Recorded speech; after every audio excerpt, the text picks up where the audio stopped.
Hi friends, welcome to Hits and Pits with Ebola Cherries. I'm Ebola Cherries, and these are the hits and pits on your new favorite RuPaul's Drag Race recap show. Let's do it. Okay, so last time I covered 3 episodes of Drag Race Down Under, and I didn't write down notes because last Saturday was my birthday and I was drunk and it was whatever. So I'm gonna do the first 3 episodes of Drag Race Philippines. We're gonna talk about last week's Canada's Drag Race. Blammo, let's go. Oh, first. Sitting down, but come over here. Look at this cute dress. Oh my goodness. Woo. Oh, she's sexy, baby. Drag Race Philippines. Let's go. Episode 1, entrances. The girls come in and they are girling, honey. So the first one to enter the workroom is Corazon. And for me, personally, it's a pit. It's a gorgeous dress. It's white with beads and she has a blue headdress. It just seems to me that she's a little uncomfortable in it. Like, it's not just the headdress. She's like, oh, I can't move. And it just for that reason, it's a little bit plain and just a little bit like she's cumbersome for her to move in. Next, we have Ebola Queen, who's coming in as like a latex kind of Disney fantasy. She got purple hair. She's black latex. It's a hit for me. It's right on brand. Her name is Ebola Queen, and she looks like an evil queen. Love it. Next to come in the workroom is Turing. She has a blue and gold jeweled bodysuit. It comes up and it covers all the way up to the neck and all the way down the arms. The hip cut is a little weird to me, and there's kind of a cape and some boots. I wish there was like a more framing of her face, like maybe a V a little bit, or just a little like. It just seems like it's blocky up here and then there's not enough detail on the bottom, so it's a bit. Next up in the workroom is Marina Summers, coming in looking summery as hell, like she's going to the pool. She got a green and yellow kind of bodysuit, and then these big old sleeves, the kind of train that comes back. It's a hit, she looks great. Next, Lady Morgana comes in. She's all in black with diamonds and like silver embellishments, silver shoes. She looks great, she looks rich, she looks, mwah, it's a hit. Next to come up in the workroom is Precious Paula Nicole. Now, to me, it's a bodysuit with some shit on it. And then she has these like cutout ears that are like, you know that mouse. It's a pit for me. Next to come in is Minty Fresh. She's dripping in jewels. It's like a fringe of diamonds. She's got this thing where she's showing the panty, and I think that everybody's kind of doing this right now. I've been noticing it. There's this thing where everybody's showing the lower half of their panty. It just looks unfinished to me, unless you got some like bedazzled, bejeweled vajazzlement. Like, I don't know. It's a pit. Next is Gigi Era. She comes in all red, mama. She got a red corset, red boots, these like red feathers coming out. And then she has this gradient to the gold. She's got these long finger gloves that it turns gold to the glove. It's a hit. She looks great. Oh my God. Next to come in is Venus Deluxe. And this bitch walks in a towel. That is icon behavior. In the whole franchise of Drag Race, everybody comes in trying to look really cute and trying to look really put together. She's like, I'm not even ready yet. I need another hour or 2. I love that. Venus, mwah, love that. It's a hit. Next to come in is Prince. And Prince comes in this like spiky, like fabric spikes at the shoulders, at the hips, at the knees. At first, I like the overall effect. The overall effect of this look is a hit. But once you look closer, the bodice and the shoulders are not quite fitted right. And then the embellishments on the side, the little fabric on the side, they're like floppy. So I'm not quite sure 100% what I'm looking at. It's a pit for me. Next to come in is Brigadine. She is in she's got a yellow head wrap. She's in a yellow like roby kind of gown with kind of a little train on it. She looks like she's going, on summer vacation. I don't know where you go on summer vacation. I'm poor. But she looks rich. She looks like she's going out to somewhere rich to do rich lady things. It's a hit. Ooh, and then Silhouette comes in the workroom. She's got black and gold. She's got these cool gauntlet sleeves with feathers that are coming out, feathers at the shoulders. She looks great. I think this is and it shows like her kind of brand and aesthetic right away. It's like really, she's very dark lady. She's mysterious.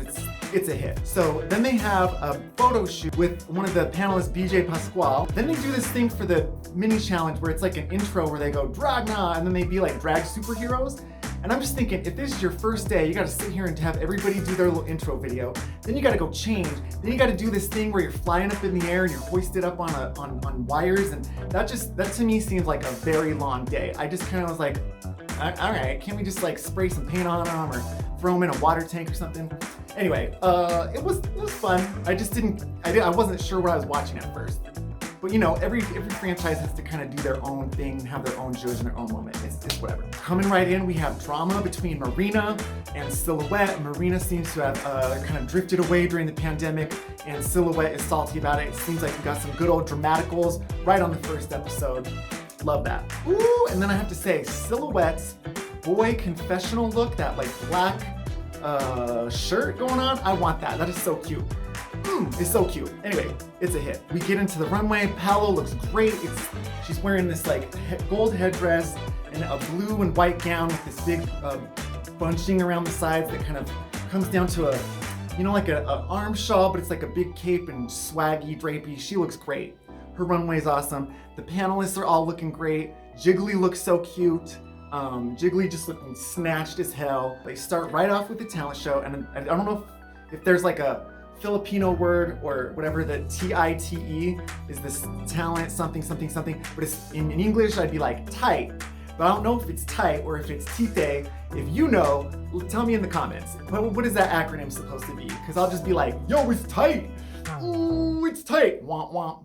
In America, we say womp womp. Marina comes out and does a song called I Have Arrived. I think she's really clean and in control of this. There's moments where her movement, instead of being on the feminine side, sometimes her movement pushes to the masculine side of the moment. So I don't know if she's just feeling some adrenaline.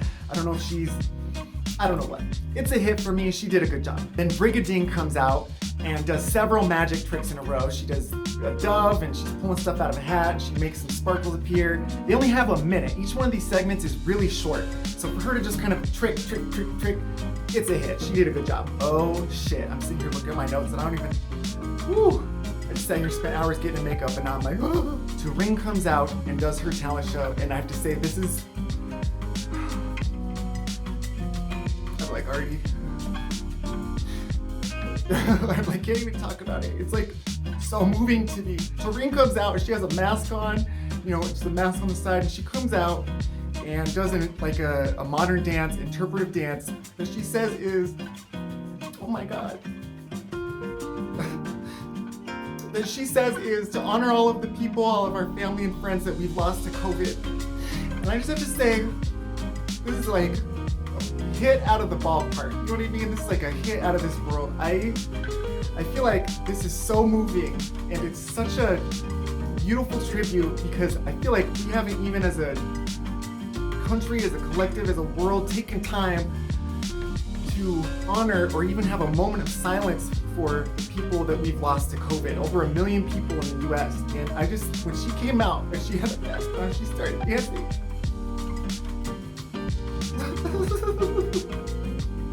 I can't even talk about it. I just was so moved by that. I just thank you, Turing. Thank you so much for doing that. I thought that was so beautiful and like just so meaningful, and the impact of that will never go away from my heart. That is just, I can't deal with it. And I just have to say that Turing has what Electra Shock from Drag Race Down Under last season thought that she had when she was doing that dance. Like, it was her movement and her command of the stage was so gorgeous. She just really nailed it. I just thought that was a really great tribute. It was beautiful. Thank you, Turing. I just have to go off for like 9 minutes about that. Woo! Okay, then Ebola Queen comes out, and I'm not quite sure where her story was, but again, they only have a minute to do things. I just wasn't quite sure where we were leading. I wasn't sure if I was supposed to laugh. Like, I didn't quite. It's a pit for me. It's a pit. All right, then Corazon comes out, and she does what Hal calls a village dance. And for me, it's giving anybody that was in the 90s and remembers Jock Jams. It's giving Space Jam. It's giving, like, I don't know what. But and beyond that, her movement is not connected. Her transition, she's like, I'm gonna go walk over here. Then I'm gonna come over here. It seemed like she was like searching for what came next. So it's a pit for me. Then we have Lady Morgana coming out, and she's doing trilingual reporting, which is in itself really impressive. I mean, I barely can speak one language all right. But what I don't get, she's like doing a wig twist. She's kind of changing stuff, but I'm not sure what the story is or like what I'm supposed to get. So for me, it's a pit. Then Minty Fresh comes out, and she does her song, and she's fresh fresh. So first of all, it's catchy. She has these like laser gloves.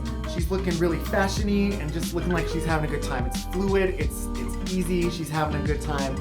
It's a hit for me. Oh my God. So then Venus Deluxe comes out. And Venus does like a comedic monologue that's also like reveal of her tuck, her meaty tuck. She is crying that she's gonna go hook up with this guy, and then he also was he was his bottom too, and then she's like, well, I had to take one for the team and top, and then he had his asshole blown out. I don't know what, but it was really funny, and it was giving like drag.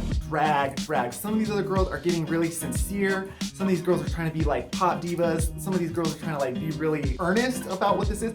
This was taking the piss. It was funny. It was unexpected, and her kind of performance of like elevating it and taking it over the top and kind of lip syncing along to her song. She like, she had the dramaticals.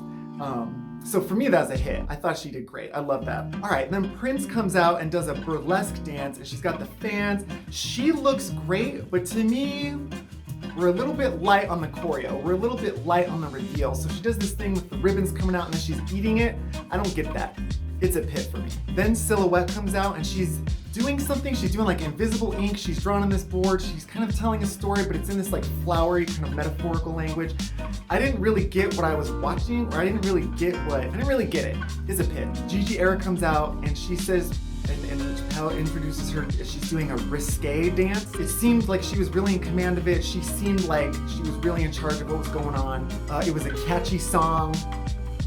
It's a hit. Oh wow, and then Precious Paula Nicole bringing up the rear, last but certainly not least, they called it a pop dance, and she was dressed in what seemed to me to be like some traditional Filipino garments, but she was doing this like, she's like going up and down onto the knees and kind of moving around the whole stage.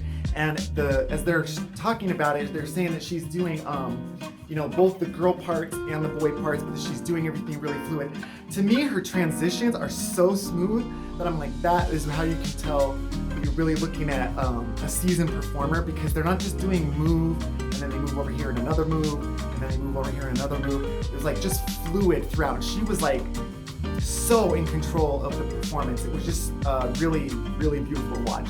It's a hit. Anyway, I think the runway's called Turno, She Better Don't. Turno. So turno is this traditional style of Filipino dress. In the contemporary times, it specifically is these kind of big cap sleeves, is the turno sleeve. First to come out is Marina. She's in this kind of gorgeous, like, I don't know what, periwinkle, like really light lavender. Got these big old sleeves coming up and this little tiny bodysuit. She has no tights on. It's just her legs showing and her skin. She looks great. It's a hit for me. It's a hit. And Brigadine comes out and her sleeves are a little smaller, but what she's giving is like a traditional, like a wrap, and it's this really gorgeous yellow and purple beaded gown. She says she's honoring like her mother and the Filipino women that she knows. It's just really, really gorgeous. It's a hit. Then Turing comes out and she's wearing, I don't know what, it's like a little black dress. She has one big turno sleeve on this side, and then on the other side it's like a panel of 10 different turno sleeves. It doesn't look finished. It's not quite right. I'm not sure where the concept was headed. It's a pit. Ebola Queen comes out and she is dressed in this gorgeous chartreuse gown, got these big old cap sleeves and this blue hair that's really like traditional. It's giving, I want to say like a veto, but that's not even the right time and place. Big, like victory roll almost type of vibe. The thing about this gown is that it looks like it's just kind of draped around, but you have to have so much structure. So that thing has to be like heavy as hell and then like pinned together and stitched together in just the right way for it to look like it's just casually folded like that. That is a gorgeous gown. Maybe my favorite of the night. Mwah! Ebola Queen, it's a hit. Corazon comes out and she's in this like camo, she's in train, she's got a gun. The nod to the military. I don't care what the garment looks like. To be honest, I don't really necessarily like this garment. Bits of it look unfinished, like the lining and I don't know what. But just military throwbacks and having a gun, it's a pit for me. No thank you. Then Lady Morgana comes out in this really, really opulent, like rich looking, fold coming this way and then a fold going under. But my problem with it is that it seems like the dress is wearing her. It seems like she's having a little bit of a hard time kind of like walking down the runway. It seems like she's, you know what I mean? She seems restricted by it instead of free in it. So I know that it's giving a little more traditional. It's giving, you know, she's giving her Filipiniana vibes. That's the word I was looking for earlier. But for me, the dress was wearing her. It's a pit. Minty Fresh comes out with these big, they're skinny, but they're tall cap sleeves. She's got these feathers. It's like feather texture situation going on, but the way that the feathers all flow and the way that the gown is gorgeous. This is, just really, really stunning. Her face is great, her hair is great. Venus Deluxe comes out, she's got the big sleeves, she's covered in yellow sunflowers. Now, see, the thing about this one is I know it's a sleeve challenge, and the top of the garment is really stunning to me. Very detail oriented. The top of the garment is a hit. She looks beautiful. When you get to the bottom, it's just a little bit plain and somehow a little bit disconnected. So if you're just seeing what you can see of me right now, it's a hit.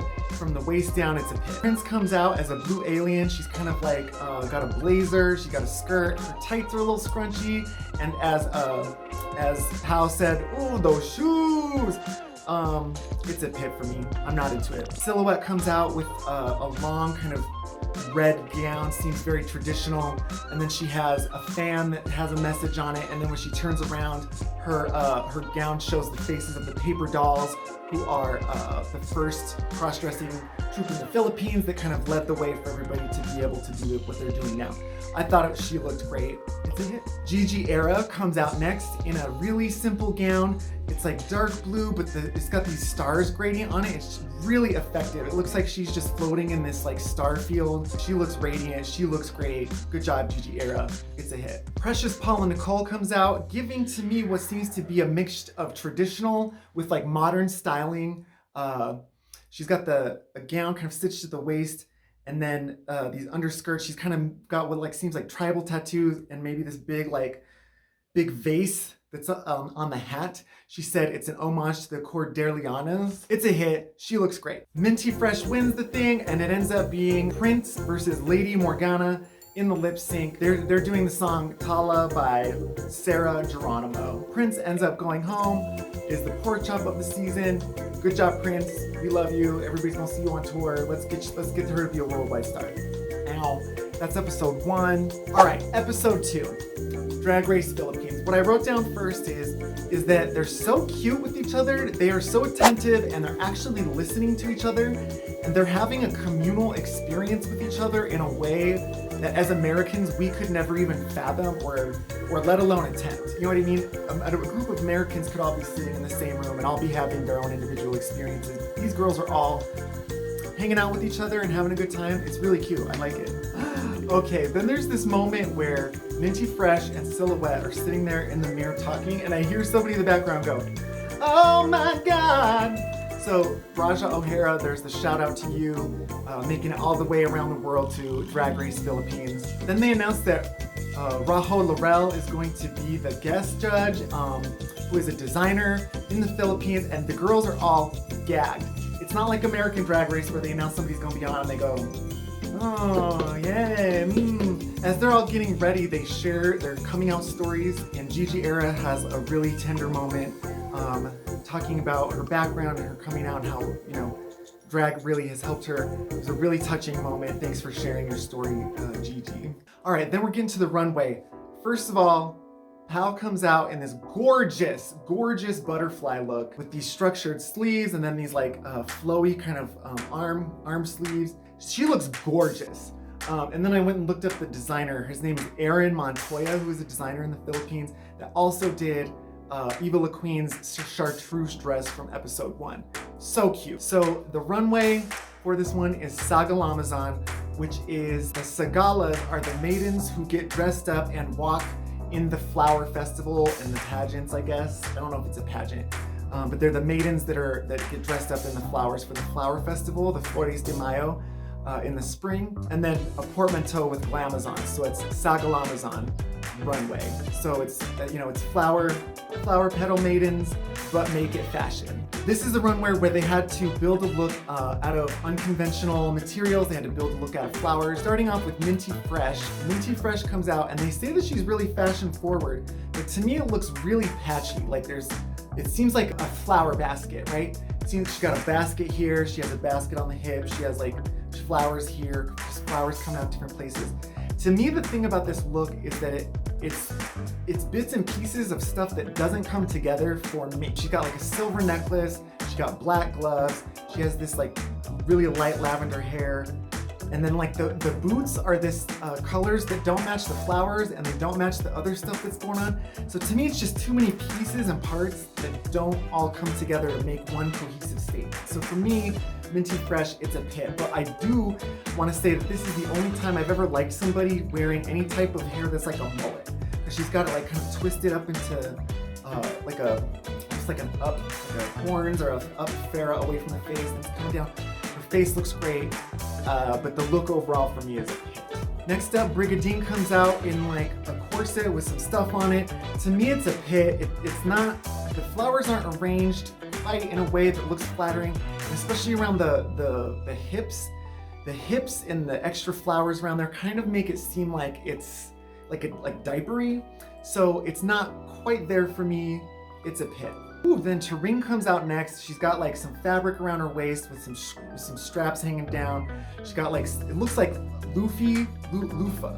Excuse my boobies. She looks like she has like loofah boobies. She just took those shower loofahs and put them on her titties. She knows, it's a pit. Precious Paula Nicole comes out and she coughs up a bunch of flowers. This is a really flattering look. It's simple, but yes, she put it together really well.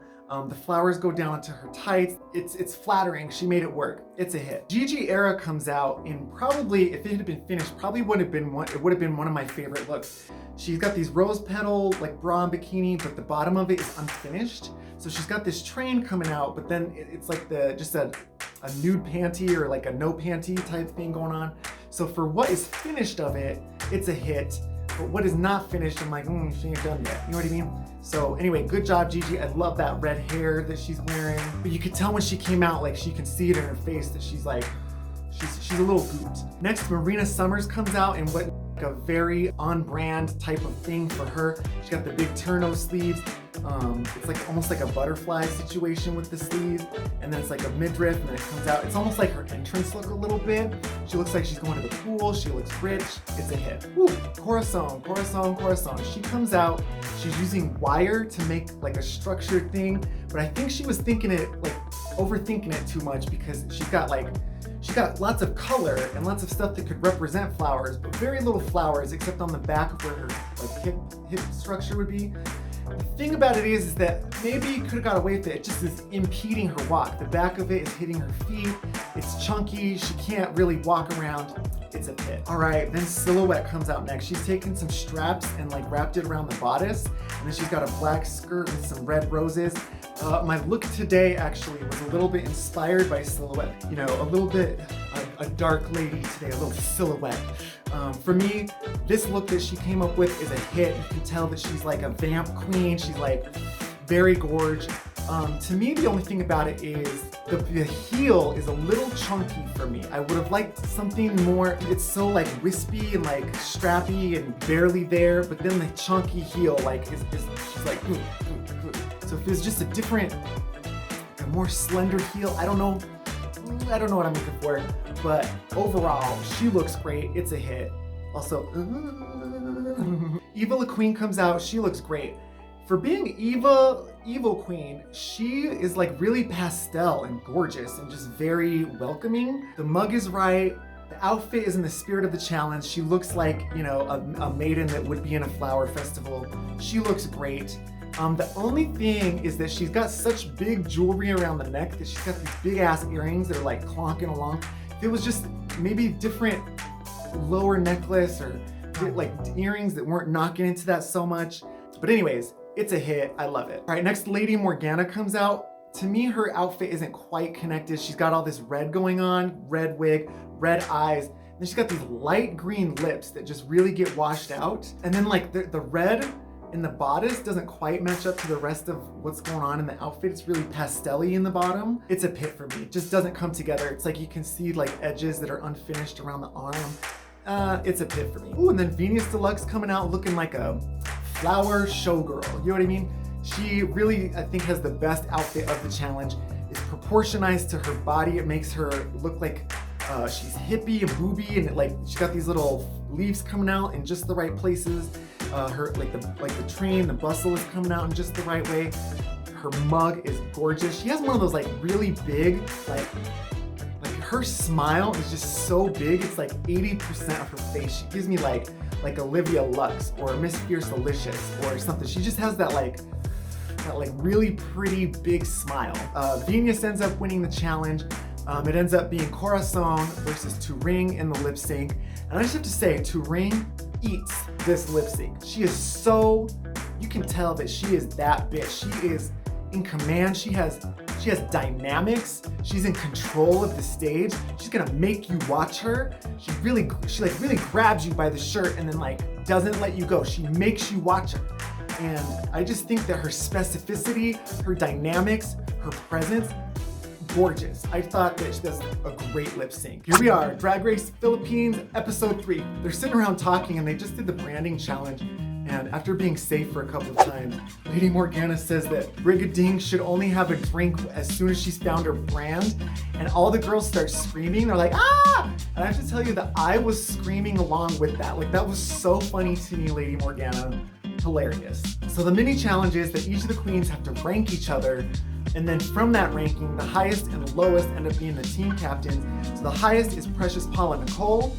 And I just have to say, they all ranked Precious and Turing really high. They all spoke highly of both of them coming in. And then Brigadine ends up being the 9th, and you can tell she's really moved by that. The teams end up being Precious picks Venus, Minty Fresh, Gigi Era, and Silhouette. They do the group Pink Pussy Energy. And then Brigadine ends up picking Marina, Turing, Lady Morgana, and Eva La Queen. And they end up being the Flex Bomb Girls, which is a joke on the Sex Bomb Girls, who is Nadine Lustre is the guest judge, and she's helping them in the studio with their pop vocals and doing that stuff in rehearsal. So we have a bona fide celebrity, they're all gooped, and we're getting into the girl group challenge. So as they're doing the rehearsals, Gigi Era is talking about the concept of OFW, the Overseas Filipino Workers, which to me, this is the first time I'm learning about it. So like, you know what I mean? Like, we're learning about cultures, we're learning about history. There's a lot of Filipinos who have to go overseas to help their families back home. So her talking about a representation of the overseas Filipino workers, I think is really poignant and is really educational, getting my dumbass as an American brought up to speed. So thanks Gigi Era for really showing us, inviting us into the Filipino culture. Like, for real, thank you. All right, so for the runway, Hao comes out, and oh my gosh, she's wearing this like black dress with these big white embellishments. They're like big flower petals coming off the side. I just have to say, every single runway, Hao looks amazing. From the first runway where she had that cool eye makeup that went down, like she looks incredible on the runway. Like, so then the girls come out, they do their girl group challenges. Pink Pussy Energy performs. I loved them coming out in masks, and in it, like, and seeing them at Untucked where they're like still, the crew is in masks, they're still spraying stuff down. It's really refreshing to me to see that they're still taking the pandemic seriously over there. It just seems like everybody over here has just really given up on that. So that, Turing's talent show thing, them coming out with the masks in this, I just really appreciate the thoughtfulness of having that be a part of your presentation that you're giving. So I just really appreciate the Philippines girls for having that be something that's present in their world and that they can bring to us. You know what I mean? They all do a group wig change. It seems like they're all in unison. They're all doing the same stuff at the same time. But especially as we get towards the end, it seems like we're having individuals that are doing the same movements as opposed to a group movement or a group cohesion. Even though they were very, very clean in what they were doing, it just seemed a little bit like they weren't connected to each other. But then Venus comes out and like slays the singing, incredible vocalist, really steals the show in that way. Then the Flex Bomb girls come out, And I thought the other team was clean and put together, and then these girls are slaying it. They have more complex choreography right off the bat. They're doing all this like more distinct costumes. The first group is all pink. This group is all, it looks blue to me, maybe periwinkle, they say purple. Didn't necessarily look purple to me, maybe my TV looks nuts. But their costumes are more individualized and yet somehow more cohesive as a group. Like they're giving more flavor of girl group. Also, when they come out and do their individual parts, they have cleaner choreo for their solo moments. They really killed it and they worked together as a group. And I have to say, Brigadine had something to prove being picked last or whatever, because she was dancing like her life depended on it. Then after, they come out and do like a mega mix, and the girls come out and like battle each other in groups, and then they split off one-on-one and battle each other. That was a really cool ending to overall effect of the show. That song is kind of really catchy and a hit. So then they come out and the runway is shake, rattle, and roll. They're doing Filipino mythological creatures. Precious Paula Nicole comes out. She's like a pregnant demon. She has a wig reveal, and then these babies come out, and then the baby starts crawling. I saw one of the babies, and then the babies looked at me. I thought she looked great. I just have to say, for this runway, it's all hits. There's not one pit for me. I know that they have notes about making it drag or making it this or that. Everybody on this runway nailed it for me. This whole runway, all hits, no pits. Then Silhouette comes out. She's got this like flesh-colored gown with like these blood crystals dripping down. She's got the little demon baby in her hand, the little Chanak baby in her hand. She looks great. Then Minty Fresh comes out as like a witch doctor. Her eyes look really cool. I think she had different contacts in. She's got a red dress on that's covered over with bones on the top. It's a really overall cool effect for me. Then Gigi Era comes out and she's a demon baby for real. She's looking like she's in the musical Chicago, Me and My Baby, but except it's a demon baby and she's scary as hell. She's like crawling and like, she looked like Girl from the Ring, baby sister or something. She looked great. Oh my God, then Venus comes out as the self-segmenting woman. I didn't try writing these names down in Filipino because I don't know if I could say them, but she's the self-segmenting woman. Half her body's over here and then her other half is over here. And I'm sitting there watching this with my boyfriend. He's like, how the hell does she do that? And it's just because she's like, you know what I mean? She's one half up, one half down. All right, then Turing comes out next and she looks like she's got a big crazy bird mask. She looked like one of those characters from Nightmare Before Christmas, like Tim Burton Beetlejuice or something. Like the mask is like a bird skull. She's got these crazy like black netting, black fringe, and then these big wings. She's called a tik-tik, or a bird carrying a big warning. So she's like a ominous demon bird or some kind of shit. But she comes out and she's like really moving well, really creepy mask, really creepy effect, and her movement really sells it as well. She looks great. Then Eva comes out, as she says, it's a spirit auntie and a shapeshifter. She has like a really cool like Queen of Hearts, like sculpted red wig. She's got these bat wings that come out that move. She like pulls them and they flare up that are really cool. She just looks great. It's a hit. They're all hits. Marina comes out as a merman, wormwoman. She got the big ears. She has like this really flowy cape. It's not pulled all the way up. It's like kind of draped down her back. And she's flowing in this water. And then she's got this like draped, like flowy robe. She looks great, giving like sea creature, giving evil sea creature. Brigadine comes out as like a clairvoyant goddess. She's in this red. She's got these like antlers, this like antler crown that looks really cool. She's in this like, she's got bloody eyes and this little bloody eyes like all over her thing. And if you're gonna watch another review show, they're gonna say it's giving Vivienne Westwood, but not everything in a red plaid is Vivienne Westwood, okay? She's giving, I don't know what, she's giving traditional, she's giving something, she's giving woven fabrics, but the overall effect is really cool. She's got bloody eyes, she's moving well, it's great, it's great. Lady Morgana comes out as a mythical bird. She's got these like veins that are coming all over. She's got these bloody jewels, bloody hands. She looks great. Lady Morgana looks great. So then when we're doing critiques, Flex Bomb girls win the challenge, and the other girls have these really emotional critiques. Venus Deluxe and Silhouette share their stories, and it's very moving and impactful. Turing, in a moment of redemption, Turing wins the challenge, and then in the bottom, it's Gigi versus Silhouette. Now, you could tell right when it began that Gigi was kind of deflated because the song is Glamazon and she looked like a demon baby from hell. So she's not getting Glamazon, whereas Silhouette is getting Glamazon. So you could tell that she's like, fuck, like, all right.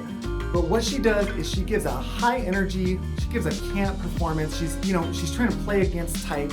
She's giving lots of energy, lots of movement. She's going back and forth. Silhouette really surprised me in this lip sync because she does this thing where, like, I think a lot of times when people are being fierce or performing in such a way, they do intense, or they're like, oh, like, so guilty.